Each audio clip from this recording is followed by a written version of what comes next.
மாயா Sandhya serial ஜனவரி 1 எபிசோடுக்கான review தாங்க இந்த வீடியோவில் நம்ம இன்னைக்கு பார்க்க போகிறோம். அதுக்கு முன்னாடி நம்ம சேனலை மறக்காமல் சப்ஸ்கிரைப் பண்ணிக்கோங்க. உங்களுடைய ஒவ்வொரு லைக்கும் அடுத்தடுத்து வீடியோஸ் போடுறதுக்கு எங்களுக்கு கொஞ்சம் இன்ட்ரெஸ்டிங்காக இருக்கும்.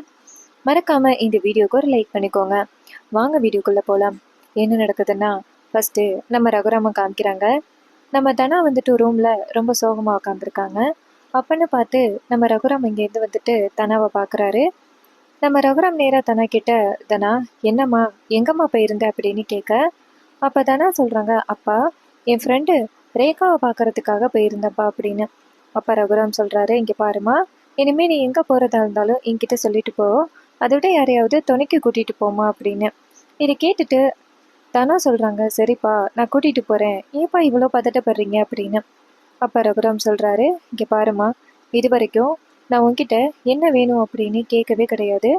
உனக்கு என்ன வேணும்னு சொல்லுமா, ஏதாவது ஆசை இருந்தால் சொல்லு, நான் கண்டிப்பாக உனக்கு நிறைவேற்றி வைக்கிறேன் அப்படின்னு. அதுக்கு தனா சொல்கிறாங்க, அப்பா அப்படிலாம் எதுவும் இல்லைப்பா அப்படின்னு. அப்பா ரகுராம் சொல்கிறாரு, ஏம்மா இப்படி சொல்கிற, இங்கே பாரு, உன் கல்யாணம் நல்லபடியாக நடக்கணும் அப்படின்னு ரொம்ப ஆசைப்பட்டேன்.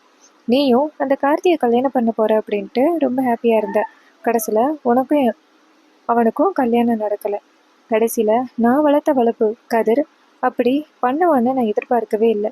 நான் வளர்த்த வளர்ப்பே இப்படி எனக்கு துரோகம் பண்ணுவான்னு நான் நினச்சி கூட பார்க்கவே இல்லை. தனா சொல்கிறாங்க, ஏன்பா இப்படி எல்லாம் பேசுகிறீங்க, என்னை பற்றி கவலைப்படாதீங்கப்பா, நான் நல்லா தான் இருக்கேன் அப்படின்னு. அதுக்கு ரகுராம் சொல்கிறாரு, இங்கே பாருமா, உனக்கு என்ன ஹெல்ப் வேணும்னாலும் சொல்லு, இங்கே பாரு, உனக்கு பேட்மிண்டன் ரொம்ப பிடிக்கும்ல, நீ பேட்மிண்டனில் கலந்துக்கோப்பா அப்படின்னு. அப்போ தானா சொல்கிறாங்க, அம்மா அப்பா அதில் எனக்கு கொஞ்சம் கூட விருப்பமே இல்லை, நான் அதில் கலந்துக்கலப்பா அப்படின்னு. அதுக்கு ரகுராம் சொல்கிறாரு, ஏம்மா இப்படி சொல்கிற, இங்கே பாரு, கல்யாணத்துக்கு அப்புறம் நீ ரொம்ப இப்படி உடஞ்சி போயிட்டேன்னு எனக்கு நல்லாவே தெரியும்.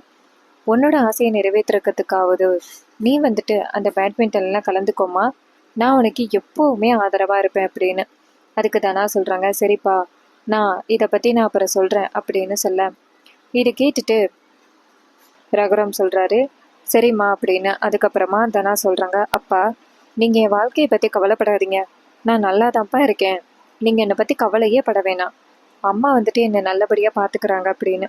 அப்போ ரகுராம் சொல்கிறாரு, இங்கே பாருமா, உன் கல்யாணத்தை நான் நல்லபடியாக நடத்தி முடிச்சிருக்கணும், ஏதாவது பிரச்சனை வருதா அப்படின்னு நான் முன்கூட்டியே பார்த்துருக்கணும், ஆனால் மற்றவங்க மேலே வச்ச நம்பிக்கையால் நான் இன்னைக்கு ரொம்ப பெரிய தப்பு பண்ணிட்டோமா அப்படின்னு சொல்ல, அப்போ தனா கேட்குறாங்க, ஏன்பா இப்படி சொல்கிறீங்க அப்படின்னு. அப்போ ரகுராம் சொல்கிறாரு, இல்லைம்மா, நான் உன்னை நம்பி இருக்கணும், அதை விட்டுட்டு கண்டவங்க மேலேயும் நான் ரொம்ப அஃபெக்ஷனாக இருந்ததுனால தான் இன்னைக்கு என் பொண்ணோட வாழ்க்கை இப்படி ஆகிட்டு அப்படின்னு சொல்ல, இதை கேட்டுட்டு தனா சொல்கிறாங்க, அப்பா நீங்கள் என்னை பற்றி கவலைப்படாதீங்க, நான் நல்லா தான் இருக்கேன் அப்படின்னு. இதை கேட்டதோட நம்ம ரகுராமும், இங்கே பாருமா, நீ பேட்மிண்டனில் கலந்துக்கோ, உனக்கு நான் முழு ஆதரவும் கொடுக்குறேன், நீ எதுக்கும் கவலைப்படாத அப்படின்னு. இதை கேட்டதோட தனாவும், கண்டிப்பாப்பா, நீங்கள் எவ்வளோ சப்போர்ட் பண்ணும் பொழுது நான் அதில் கலந்துக்காமல் இருப்பேனா, நீங்கள் எதுக்கும் கவலைப்படாதீங்க, நான் கண்டிப்பாக அந்த பேட்மிண்டனில் கலந்துக்கிறேன் அப்படின்னு சொல்ல, இது கேட்டுட்டு ரகுராமும் ரொம்ப சந்தோஷப்படுறாரு. நீங்கள் பாருமா, நீ எப்படி ஜெயிச்சியோ அதே மாதிரி ஜெயிக்கணும் அப்படின்னு. அப்போ தனா சொல்கிறாங்க, கண்டிப்பாக நான் ஜெயிப்பேன்ப்பா அப்படின்னு சொல்ல, ரகுராம் சொல்கிறாரு, சரிம்மா நீ படுத்துக்கோ அப்படின்னு சொல்லிட்டு அந்த இடத்துலேருந்து போகிறாங்க. அப்போ நம்ம தானே நினைக்கிறாங்க, எவ்வளோ பெரிய முட்டாள்தனமான ஒரு காரியத்தை பண்ண பார்த்தோம், நம்ம மட்டும் அப்படி ஒரு முட்டாள்தனமான காரியத்தை பண்ணியிருந்தா கண்டிப்பாக அப்பா இன்னைக்கு மனசு உடஞ்சி போயிருப்பாரு, அப்பாவும் கூடவே என் கூடயே வந்திருப்பாரு, இந்த குடும்பமே நிம்மதி இல்லாமல் போயிருக்கும், நல்ல வேலை இந்த மாதிரி ஒரு தப்பான முடிவை நான் நிறுத்திட்டேன் அப்படின்னு தனா நினைக்கிறாங்க. அதுக்கப்புறம் நம்ம மாயாவை காமிக்கிறாங்க. மாயா வந்துட்டு நேராக ஜானகி கிட்ட, பிரியமா நான் ஒரு முடிவு பண்ணியிருக்கேன் அப்படின்னு. அப்போ ஜானகி சொல்கிறாங்க, என்னென்னு சொல்லுமா அப்படின்னு. அப்போ தனா சொல்கிறாங்க, மாயா சொல்கிறாங்க, இங்கே பாருங்க பெரியம்மா, கண்டிப்பாக அந்த கார்த்திகிட்ட வீடியோ இருக்கிற வரைக்கும் அவன் கண்டிப்பாக தனாவை விட மாட்டான், அதனால அந்த வீடியோவை வாங்கி எப்படியாவது டெலீட் பண்ணணும் அப்படின்னு. அதுக்கு ஜானகி சொல்கிறாங்க, அதுக்கு எப்படிம்மா அவனை போய் பார்க்க முடியும் அப்படின்னு. அப்போ மாயா சொல்கிறாங்க, பெரியம்மா நான் போனால் கண்டிப்பாக அவன் அந்த வீடியோவை கொடுக்க மாட்டான், ஆனால் தனா மாதிரியே போனால் கண்டிப்பாக அவன் அந்த ஃபோனை என் கையில் கொடுத்துட்டானா ஆகணும் அப்படின்னு. இது கேட்டதோட ஜானகி சொல்கிறாங்க, ஐயோ அவனை பார்க்கவா போகிறேன், இங்கே பாரு, அவன் எப்பேற்பட்ட கேடி அப்படிங்கிறது உனக்கு தெரியும்லம்மா அப்படின்னு. அப்போ மாயா சொல்கிறாங்க, பெரியம்மா எனக்கு நல்லாவே தெரியும், ஒருவேளை தனா இன்னைக்கு போகலைன்னா கண்டிப்பாக அவன் நாளைக்கு அந்த வீடியோவை போட்டுருவான். இதனால நம்ம குடும்பத்துக்கு தான் ரொம்ப பெரிய அவமானம். அந்த வாய்ப்பை அவனுக்கு கொடுக்கக்கூடாது. நான் எப்படியாவது போயிட்டு அவனை தடுத்துறேன் அப்படின்னு. அப்ப ஜானகியும், இங்க பாருமா, எனக்கு இதுல கொஞ்சம் கூட உடன்பாடு இல்லை. நீயும் என் பொண்ணு தான். உனக்கு ஏதாவது ஆபத்து வந்துச்சுன்னா என்னால தாங்கிக்க முடியாதுமா அப்படின்னு. அப்ப மாயா சொல்றாங்க, பெரியம்மா அதை நான் பாத்துக்கிறேன் அப்படின்னு சொல்லிட்டு, நான் நைட்டு போல கண்டிப்பா அவன் கூப்பிடுவான், நான் கிளம்புறேன் அப்படின்னு சொல்லிட்டு மாயா நேரா ரூமுக்கு போயிட்டு தனா மாதிரி புடவையும் ஹேர் ஸ்டைலையும் செய்யறாங்க. இன்னொரு பக்கம் நம்ம ரகுராமையும் சிவாவையும் காமிக்கிறாங்க. அவங்க 2 பேருமே சேர்ந்து நேரா அந்த கோயிலுக்கு போறாங்க. அங்க வந்துட்டு அம்மன் தயாராகி சாமி ஆடிக்கிட்டு இருக்காங்க. பூசாரி வந்துட்டு எல்லாருக்கும் துண்ணூறு கொடுத்துக்கிட்டு இருக்காரு. அப்ப சிவராம் சொல்றாரு, அண்ணா போன வாட்டி விட இந்த வாட்டி ஏற்பாடுகள் ரொம்ப அருமையா இருக்கு அப்படின்னு. அப்ப ரகுராம் சொல்றாரு, ஆமா சிவா, போன வாட்டியை விட ஏற்பாடுகள் நல்லா தான் இருக்கு அப்படின்னு. இன்னொரு பக்கம் அந்த கார்த்தியை காமிக்கிறாங்க. கார்த்தி வந்துட்டு தனா வருவாங்க அப்படின்னு காத்துக்கிட்டு இருக்காரு. அப்ப கார்த்தியை காமிக்கிறாங்க. கார்த்தி வந்துட்டு ஏதோ ஒரு பவுடர் மாதிரி இருக்கு, அதை பயன்படுத்துறாரு. அப்ப நம்ம கார்த்தி நினைக்கிறாரு, இங்க பாரு தனா, இன்னைக்கு நீ வந்து தானே ஆகணும். நான் காமிச்ச வீடியோ அப்படி, கண்டிப்பா அந்த வீடியோவை பார்த்து பயந்து நீ என்னை பார்க்க தான் வரணும். உனக்கும் எனக்கும் கல்யாணம் ஆகியிருக்க வேண்டியது. நான் சொன்னதை கொஞ்சமாவது கேட்டியா? நம்ம 2 பேரும் ஹாப்பியா இருந்திருக்கலாம். ஆனா அதை விட்டுட்டு அந்த கதிர் தான் முக்கியம் அப்படின்னு அந்த கதிர் கூட சேர்ந்து வாழ்ந்துகிட்டு இருக்கேல்ல, நான் விடமாட்டேன்டி. நீ எனக்கு சொந்தமானவ. இன்னைக்கு நீ வாடி அப்புறம் இருக்கு அப்படின்ட்டு கார்த்தி செம்ம கோவத்துல இருக்காரு. அதே நேரத்துல மாயாவை காமிக்கிறாங்க. மாயா தனா மாதிரியே புடவை கட்டிக்கிட்டு நேரா ஜானகிட்ட வராங்க. ஜானகி நேரா மாயாவை பார்த்து, மாயா எனக்கு என்னமோ பயமா இருக்கு. அந்த கார்த்தி நீ நினைக்கிற மாதிரி சாதாரண ஆள் கிடையாது. ஏதாவது உனக்கு ஏதாவது ஆபத்து வந்துருச்சுன்னா என்ன பண்றது அப்படின்னு. மாயா சொல்றாங்க, பெரியம்மா இதை பத்தியே நம்ம பயந்துகிட்டு இருந்தோம்னா தனா இன்னைக்கு போகலைன்னா நாளைக்கு கண்டிப்பா அந்த கார்த்தி வீடியோவை எல்லாருக்கும் அனுப்பிடுவான். இதனால யாருக்கு பெரியம்மா அவமானம்? நம்ம குடும்பத்துக்கு ரொம்ப பெரிய அவமானம். சும்மா கார்த்தி வந்து மிரட்டினத்துக்கே தனா தற்கொலை பண்ணிக்கிற முடிவுக்கு போயிட்டா. இப்ப இந்த வீடியோ பத்தின விஷயம் தெரிஞ்சிச்சுன்னா கண்டிப்பா தனா உயிரோடவே இருக்க மாட்டா. அவளோட உயிருக்கு தான் ரொம்ப பெரிய ஆபத்து அப்படின்னு. இதை கேட்டதோட ஜானகி சொல்றாங்க, இங்க பாருமா, நீ சொல்றது சரிதான், ஆனா நீ என் பொண்ணுதாம்மா, உனக்கே ஏதோ ஆபத்துன்னா நாள்ல பாத்துக்கணும் அப்படின்னு. அப்ப மாயா சொல்றாங்க, பெரியம்மா தங்கச்சிக்கு ஒரு ஆபத்துன்னா அக்கா தான் பெரியம்மா வந்து நிக்கணும். நான் போயிட்டு எப்படியாவது அந்த கார்த்திகிட்ட பேசி அந்த வீடியோவை டெலீட் பண்ணிடுறேன். அந்த வீடியோவை டெலீட் பண்ண பிறகு அந்த பொறுக்கியை பாத்துக்கிறேன் அப்படின்னு. அப்ப ஜானகி சொல்றாங்க, இங்க பாருதுன்னா, நீ போறதுல எனக்கு கொஞ்சம் கூட உடன்பாடு இல்லை. இங்க பாரு, நீ போன பிறகு ரொம்ப நேரம் ஆகிருச்சுன்னா நான் கண்டிப்பா வந்துட்டு அங்க வந்துருவேன் அப்படின்னு. இது கேட்டதோட மாயா சொல்றாங்க, பெரியம்மா அதுக்கெல்லாம் அவசியமே கிடையாது. நான் போயிட்டு கண்டிப்பா அந்த கார்த்திகிட்டேருந்து வீடியோவை வாங்கிடுவேன். நீங்க என்னை பத்தி கவலைப்படாதீங்க அப்படின்னு சொல்ல, இதை கேட்டுட்டு ஜானகி சொல்றாங்க, இங்க பாருமா, தனாவுக்காக நீ இவ்வளோ பண்ற, ஆனா இந்த குடும்பத்துல உள்ளவங்க யாருமே உன்னை புரிஞ்சிக்கலையேம்மா அப்படின்னு. அப்ப மாயா சொல்றாங்க, பெரியம்மா இப்போதைக்கு சொல்ல முடியாத விஷயங்கள், பல விஷயங்கள் இருக்கு. நான் இந்த குடும்பத்துக்காக நல்லது பண்றேன்னு நினைச்சா கண்டிப்பா பெரியப்பா என்னை தலையில தூக்கி வச்சுட்டு கொண்டாடுவாரு. ஆனா இப்போதைக்கு இந்த விஷயத்த பத்தி எதையும் சொல்லாம இருக்கிறது நல்லது. இந்த பிரச்சனையெல்லாம் முடியட்டும், அதுக்கப்புறம் தெரிஞ்சா தெரியட்டும் அப்படின்னு சொல்ல, ஜானகி சொல்றாங்க, இந்த நேரத்துல அந்த கதிர் எங்க போனான்னு தெரியல. அவன் இருந்தாவாவது எப்படியாவது உனக்கு உதவி பண்ணுவான் அப்படின்னு. அப்ப மாயா சொல்றாங்க, பெரியம்மா டைம் ஆகிட்டே இருக்கு, நான் கிளம்புறேன் அப்படின்னு சொல்ல, இதை கேட்டுட்டு ஜானகியும் சரி அப்படிங்கிறாங்க. இன்னொரு பக்கம் நம்ம கார்த்தி வந்துட்டு தனாவுக்காக வெயிட் பண்ணிக்கிட்டு இருக்காரு. என்ன இது இவ்வளவு நேரம் ஆகிட்டு அவ இன்னும் வரல? ஒருவேளை நேத்து மாதிரி பொய் சொல்ல ஆரம்பிச்சிட்டாலும் கண்டிப்பா அவ வராம இருக்க மாட்டா. ஏன்னா நம்ம காமிச்ச வீடியோ அப்படி அப்படின்னு கார்த்தி வெயிட் பண்ணிக்கிட்டு இருக்காரு. இன்னொரு பக்கம் நம்ம மாயா கதவை வந்து தட்டுறாங்க. அப்ப கார்த்தி வந்துட்டு அந்த சேரை விட்டு எந்திரிக்கும் பொழுது கார்த்திக் அப்படியே போதை தலைக்கேறிடுச்சு. அப்ப கார்த்தி கீழே விழ போறாரு. அப்ப கார்த்தி நினைக்கிறாரு, ஆகா தலைக்கேறிடுச்சு போலையே, அளவுக்கு அதிகமா எடுத்துக்கிட்டோமோ அப்படின்ட்டு கதவு வந்து திறக்கிறாரு. அப்ப நம்ம மாயா வந்துட்டு தலையில முக்காடு போட்டுக்கிறாங்க. அப்பதான் கார்த்தி நம்மளை கண்டுபிடிக்க மாட்டாரு அப்படின்னு. அப்ப கார்த்தி நேரா தனாவை பார்த்து, வாதனா அப்படின்னு சொல்ல மாயா உள்ளார வராங்க. அப்ப கார்த்தி வந்துட்டு நேரா தனான்னு நினைச்சுக்கிட்டு இருக்க மாயா கிட்ட, இங்க பாரு தனா, எதுக்கு இப்படி முக்காடு போட்டுக்கிட்டு இருக்க அப்படின்னு. அப்ப தனா சொல்றாங்க, இது மாதிரி அன்னைக்கு நான் வரும் பொழுது யாராவது பாத்துருவாங்கல்ல, அதனாலதான் இந்த மாதிரி முக்காடு போட்டுட்டு வந்தேன் அப்படின்னு. அப்ப கார்த்தி சொல்றாரு, ஆமா சரிதான், அன்னைக்கு நீ வரும் பொழுது உன் சித்தப்பா உன் பின்னாடியே வந்துட்டு நீ இருக்கியா அப்படின்னு இந்த ரூம் ஃபுல்லா வந்து தேடினாரு அப்படின்னு. இதை கேட்டதோட தனா சொல்றாங்க, ஆமா அப்படின்னு. அப்ப கார்த்தி சொல்றாரு, பரவாயில்ல, நீ சரியான ஆளுதான். இங்க பாரு தனா, எனக்கு உன்னை மிரட்டணும் அப்படின்னு கொஞ்சம் கூட விருப்பமே கிடையாது அப்படின்னு. அப்ப மாயா சொல்றாங்க, அப்புறம் எதுக்கு அந்த வீடியோ வச்சுருந்த, நீங்கள் இப்படிப்பட்ட ஆளாக இருப்பீங்கன்னு நான் நினைக்கல அப்படின்னு. அப்போ கார்த்தி சொல்கிறாரு, நீ அந்த பொறுக்கி கதிர் கூட சேர்ந்து வாழ்கிறத என்னால் கொஞ்சம் கூட பார்க்க முடியல, அதனால தான் அந்த வீடியோவை காமிச்சேன் அப்படின்னு. அப்போ மாயா சொல்கிறாங்க, கதிர் ஒரு பொறுக்கின்னா நீ அந்த வீடியோவை வச்சு என்னை மிரட்டுறியே, நீயும் பொறுக்கி தானே அப்படின்னு. அப்போ கார்த்தி சொல்கிறாரு, இங்கே பாரு, அந்த வீடியோவை நான் எடுக்கணும் அப்படின்லாம் எடுக்கலை. எதாச்சியா ரூமில் ஃபோனை வச்சிரும் பொழுது டக்குன்னு ஏதோ ஃபோனு ஆன் ஆகி வீடியோ வந்துட்டு ஆன் ஆகிட்டு, அதுக்கு நான் என்ன பண்ணுறது, ஏன் மேலே எந்த தப்பும் இல்லை அப்படின்னு. அப்போ தனா சொல்கிறாங்க, இங்கே பாருங்கள், இந்த மாதிரி நீங்கள் வீடியோ வச்சு மிரட்டுவீங்களா அப்படின்னு. அப்போ கார்த்தி சொல்கிறாரு, இங்கே பாரு தனா, நான் இந்த வீடியோ வச்சு மிரட்டணும் அப்படின்னு எனக்கு அவசியமே கிடையாது. இங்கே பாரு, உன்னை கூப்பிடணும், உன்கிட்ட பேசணும் அப்படிங்கிறதுக்காக தான் நான் உன்னை கூப்பிட்டேன். இங்கே பாரு, நம்ம 2 பேருமே ஹாப்பியாக வாழலாம் அப்படின்னு தான் அன்னைக்கு நான் உன்னை வேற ஊருக்கு கூப்பிட்டேன். ஆனால் நீ வர முடியாதுன்னு சொல்லிட்டேன். இப்போ கூட ஒன்றும் இல்லை, நீ மட்டும் நான் சொல்கிறத கேட்டியன்னா நம்ம 2 பேருக்குமே கல்யாணம் ஆகிரும் அப்படின்னு. இதை கேட்டதோட மாயா நினைக்கிறாங்க, இவன் சரியான பொறுக்கியாக இருப்பான் போல, இவங்கிட்டேந்து நம்ம எப்படியாவது தப்பிச்சு போகணும் அப்படின்னு.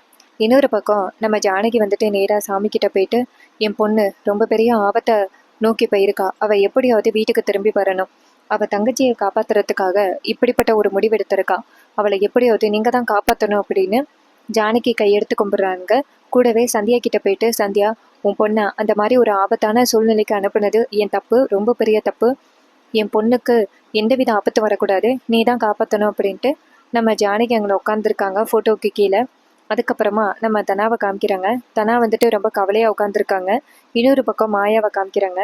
மாயா வந்துட்டு நேராக கார்த்திக்கிட்ட, இங்கே பாருங்கள், நீங்கள் எவ்வளோ ஜென்டில்மேன் அப்படின்னு நினச்சிக்கிட்டு இருந்தேன், கடைசியில் அந்த வீடியோவை காமிச்சு நீங்கள் அப்படி மிரட்டுவீங்கன்னு நான் எதிர்பார்க்கவே இல்லை அப்படின்னு. அப்போ கார்த்தி சொல்கிறாரு, இங்கே பாரு தனா, இது எல்லாத்துக்கும் ஒரே ஒரு காரணம் தான், நான் உன்னை உயிருக்கு உயிராக காதலிக்கிறேன், நீயும் நானும் ஒன்று சேர்ந்தே ஹாப்பியாக வாழணும், அந்த கதிர் கூட நீ சேர்ந்து வாழ்கிறத பார்த்துட்டு எனக்கு கொஞ்சம் கூட விருப்பமே இல்லை, நீ மட்டும் நான் சொல்கிறத கேட்டியன்னா நம்ம 2 பேரும் ஊருக்கு முன்னாடி கல்யாணம் பண்ணிக்கலாம் அப்படின்னு.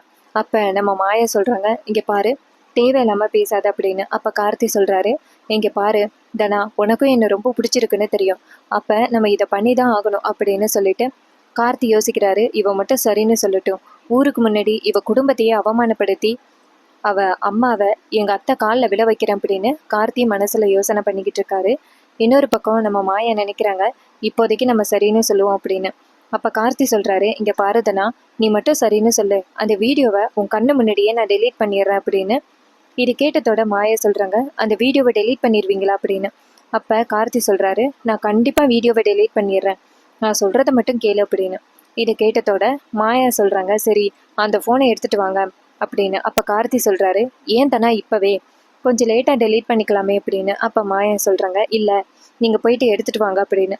இதை கேட்டதோட கார்த்தியும் சரி அப்படின்னு சொல்லிட்டு நேராக ரூமுக்கு போயிட்டு அந்த ஃபோனை எடுக்கிறாரு. அப்போ கார்த்தி நினைக்கிறாரு, இவ சரியான ஆளாக இருக்காளே, ஈஸியாக நம்மக்கிட்டேருந்து இந்த வீடியோவை வாங்கி டெலீட் பண்ணலாம் அப்படின்னு நினச்சிக்கிட்டு இருக்காளோ, விடமாட்டேன், இந்த வீடியோவை வச்சு தான் அவள் குடும்பத்தையே அவமானப்படுத்தணும், எனக்கு இது கிடைச்ச ஒரு கோல்டன் ஆப்பர்ச்சுனிட்டி, இதை பயன்படுத்தி அவள் குடும்பத்தையே அவமானப்படுத்தணும், அப்போ இந்த வீடியோவை நம்ம டெலீட் பண்ணிடக்கூடாது அப்படின்ட்டு கார்த்தி நேராக அந்த லேப்டாப்பில் ஒரு காப்பி பண்ணி வைக்கிறாரு. அப்போ கார்த்தி நினைக்கிறாரு, இதை கொண்டு போய் இப்போதைக்கு அவகிட்ட கொடுப்போம், இந்த லேப்டாப்பில் வீடியோ இல்லை அப்படின்னு நினச்சி இந்த ஃபோனில் வீடியோ டெலீட் பண்ண பிறகு அதுக்கப்புறம் என் பேச்சுக்கு கட்டுப்பட்டு தானே ஆகணும், அதுக்கப்புறம் அந்த வீடியோவை எல்லாருக்கும் அனுப்பி அந்த ரகுராமோட குடும்பத்தையே அவமானப்படுத்திடலாம் அப்படின்ட்டு கார்த்தி ரொம்ப பெரிய கன்னிங்கான திட்டத்தை போடுறாரு.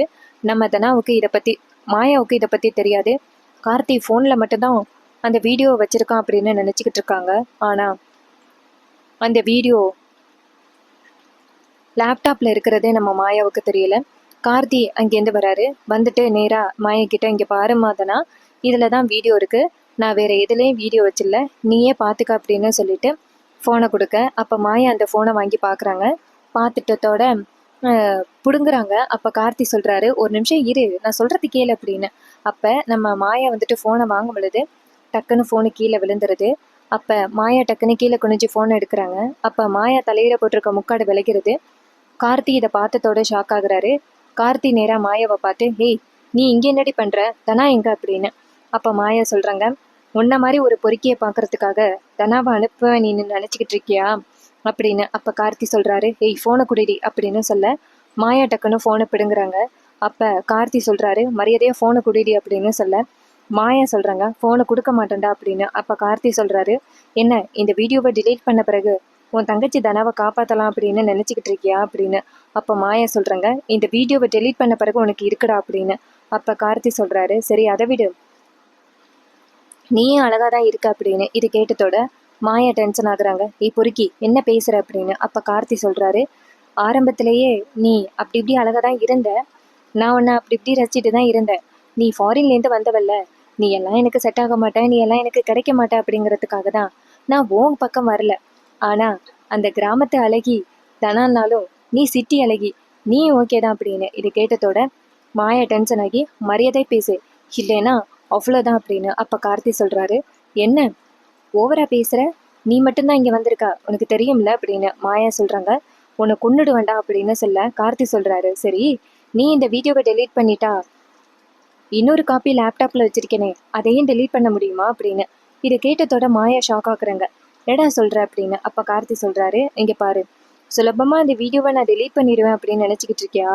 இப்படி நான் டெலீட் பண்ணுவேன், எனக்கு அது கிடைச்ச கோல்டன் ஆப்பர்ச்சுனிட்டி, அதை வச்சு தான் உன் குடும்பத்தையே நான் அவமானப்படுத்தணும். அப்படி இருக்கையில் அந்த வீடியோவை டெலீட் பண்ணுவேன் அப்படின்னு நீ எப்படி யோசிக்கலாம் அப்படின்னு. இதை கேட்டதோட மாயா அதிர்ச்சி ஆகுறாங்க. எங்கடா வச்சிருக்க அந்த வீடியோவை அப்படின்னு. அப்போ கார்த்தி சொல்கிறாரு, அதுவும் அந்த ரூமில் தான் இருக்குது அப்படின்னு. இதை கேட்டதோட மாயாவும் உடனே டெலீட் பண்ணுறேன் அப்படின்ட்டு அந்த ரூமுக்குள்ளே போகிறாங்க. அப்போ கார்த்தி டக்குன்னு ரூம் கதவை சாத்துறாரு. இதை பார்த்ததோட மாயா ஷாக் ஆகுறாங்க. அப்போ மாயா நேராக கார்த்திக்கிட்ட, டேய் எதுக்கடா ரூமை சாத்தின அப்படின்னு சொல்ல, அப்போ கார்த்தி மாயாவோட கையை பிடிக்க மாயா கையை தட்டி விட்டுட்டு ஓட பார்க்குறாங்க. அப்போ கார்த்தி டக்குன்னு மாயாவை பிடிச்சி தள்ளி விடுறாரு. இதனால மாயாவோட தலை போயிட்டு செவத்தில் இடிச்சதோட மாயா மயக்கம் போட்டுறாங்க. அப்போ கார்த்தி வந்துட்டு மாயாவை தூக்கி கொண்டாந்து பெட்டில் படுக்க வைக்கிறாரு. அப்போ கார்த்தி நினைக்கிறாரு, அக்கால தங்கச்சி அடைய முடியல, ஆனால் அக்காவே என்கிட்ட வந்து சிக்கிட்டாலே அப்படின்ட்டு கார்த்தி நினைக்கிறாரு. இன்னொரு பக்கம் ஜானகியை காமிக்கிறாங்க. அங்கே சந்தியாவோட ஃபோட்டோ அங்கேயும் இங்கேயும் ஆடுது காற்றுல. சந்தியாவோட ஃபோட்டோ டக்குன்னு கீழே விழ பார்க்குது. அப்போ ஜானகி ஓடி போய் பிடிக்கிறாங்க. அப்போ நம்ம ஜானகிக்கு ஒரே கலக்கமாக இருக்குது. மாயாவுக்கு ஏதோ ஆபத்தோ, நம்ம உடனே போகணும் அப்படின்ட்டு ஜானகி வந்துட்டு நேராக சாமிக்கிட்ட போயிட்டு, என் பொண்ணுக்கு எதுவும் ஆபத்து வந்துடக்கூடாது, நான் போகிற வரைக்கும் அப்படின்னு சொல்லிட்டு நம்ம ஜானகி நேராக அந்த பண்ணை வீட்டுக்கு வராங்க. இன்னொரு பக்கம் அந்த கார்த்தி நேராக மாயாவோட கன்னத்தில் கிஸ் பண்ண போகிறாரு. அதே நேரத்தில் ஜானகி வந்துட்டு அந்த பண்ணை வீட்டுக்கு வந்துட்டு எங்கே பார்த்தாலும் தேடுறாங்க, எங்கேயுமே காணோம். அப்போ ரூம் சாத்தியிருக்கு. அப்போ ஜானகி கதவை திறக்கிறாங்க. அப்போ கார்த்தி வந்துட்டு மாயாவோட கன்னத்தில் கிஸ் பண்ண போகிறாரு. இதை பார்த்ததோட ஜானகி எதிர்ச்சியாகி டேய் அப்படின்னு சொல்ல கார்த்தி நேராக ஜானகியை பார்த்துட்டு, ஏய் இங்கே என்னடி பண்ணுற அப்படின்னு கேட்க ஜானகி சொல்கிறாங்க, மரியாதையை நவர்ற அப்படின்னு. அப்போ கார்த்தி சொல்கிறாரு, ஏமா உங்களுக்கு ஒரு வேலையே இல்லையா, போமாங்கிட்டு அப்படின்னு. அப்போ நம்ம ஜானகி வந்துட்டு கார்த்தியை ஓங்கி அரைஞ்சிட்டு மாயா கிளம்பு மாயா அப்படின்னு சொல்ல, அப்போ கார்த்தி ஜானகியை பிடிச்சி தள்ளி விடுறாரு. ரொம்பவே சூப்பராக இன்றைக்கான எபிசோடை ஃபினிஷ் பண்ணியிருக்காங்க. இந்த எபிசோடில் உங்களுக்கு ரொம்ப பிடிச்ச சீன் என்ன அப்படின்னு மறக்காமல் கமெண்டில் சொல்லுங்கள். இதே மாதிரி இனிமேல் அப்டேட்ஸை நம்ம சேனலில் தொடர்ந்து நீங்கள் பார்க்கணும்னா, இது வரைக்கும் இந்த வீடியோவை நீங்கள் தொடர்ந்து பார்த்துருந்தீங்கன்னா இந்த வீடியோக்கு ஒரு லைக் பண்ணிக்கோங்க. நம்ம சேனலை சப்ஸ்கிரைப் பண்ணிவிட்டு பக்கத்தில் உள்ள பெல்லைக்கானை கிளிக் பண்ணி ஆல்ல செட் பண்ணிக்கோங்க. அப்போ தாங்க புது புது வீடியோஸ் போடும் பொழுது உங்களுக்கு நோட்டிஃபிகேஷன் வரும். பார்க்கலாம். தேங்க்யூ ஃபார் வாட்சிங்.